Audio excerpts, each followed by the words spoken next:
हरियाणा के अंबाला में 13 अगस्त को सिख संगत के प्रदर्शन के दौरान हालात बिगड़ गए। पुलिस को लाठीचार्ज और आंसू गैस का इस्तेमाल करना पड़ा। इस दौरान प्रदर्शनकारियों और पुलिस के बीच झड़प हुई, जिसमें कई लोग घायल हुए। नारायणगढ़ के डीएसपी वरिंदर शर्मा का अंगूठा कट गया। 6 से 7 पुलिसकर्मी भी घायल हुए। ये मामला अंबाला के पंजोखरा साहिब गुरुद्वारे से जुड़ा है।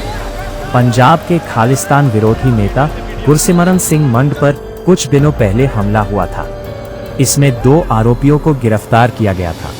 सिख संगत इन्हीं आरोपियों की रिहाई की मांग कर रही थी।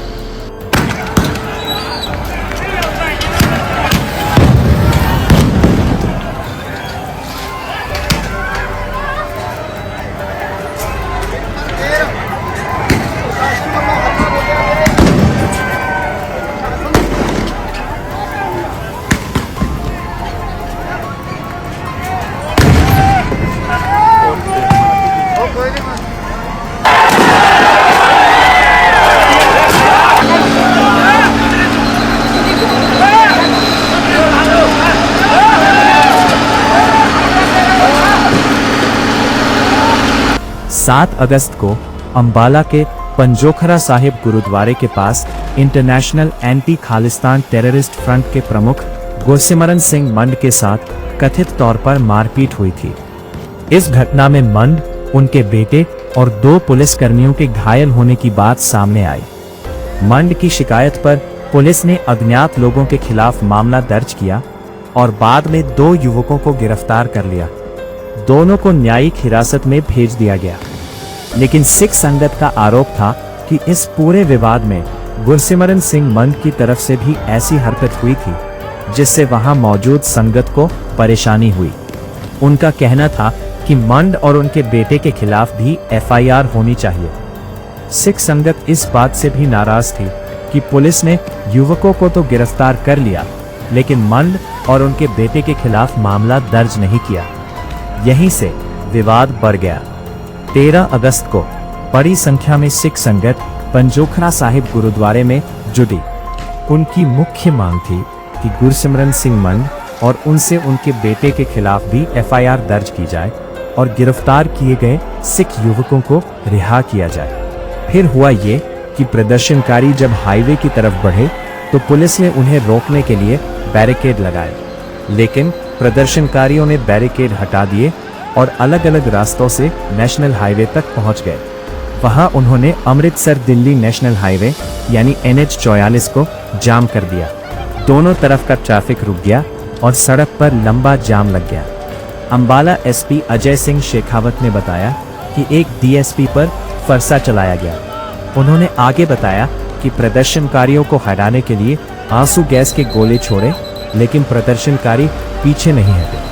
फिर लगातार विरोध के बीच पुलिस ने गुरसिमरन सिंह मंड और उनके बेटे के खिलाफ एफआईआर दर्ज कर ली। हमारे एक डीएसपी के ऊपर फरसे से अटैक हुआ, जिससे उसका हाथ कट गया और अंगूठा कटने के कगार पे है, जिसकी वजह से थोड़ा सा फोर्स यूज करके हाईवे को क्लियर कराना की कोशिश की गई है। साथ में इन्होंने बहुत बार इनसे मल्टीपल राउंड्स बातें हुई, परंतु किसी भी बात में उन्होंने ये समाधान नहीं दिया और जानबूझ के ये मोर्चा यहाँ पे लंबा लगाने की बातें की।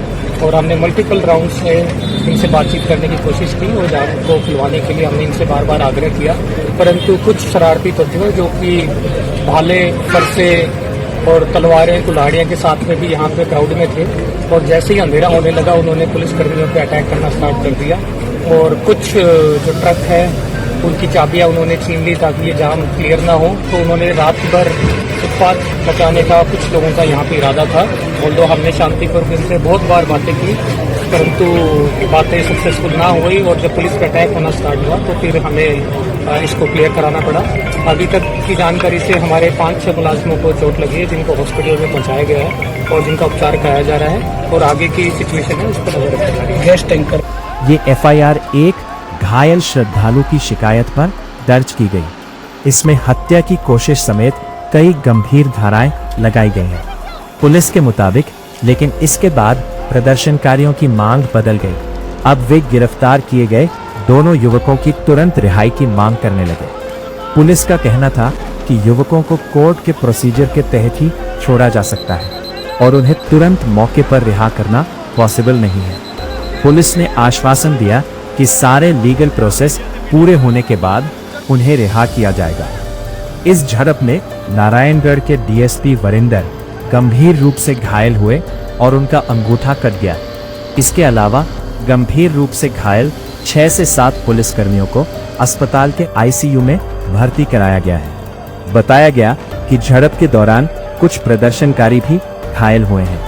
Bureau report, Dastak live news.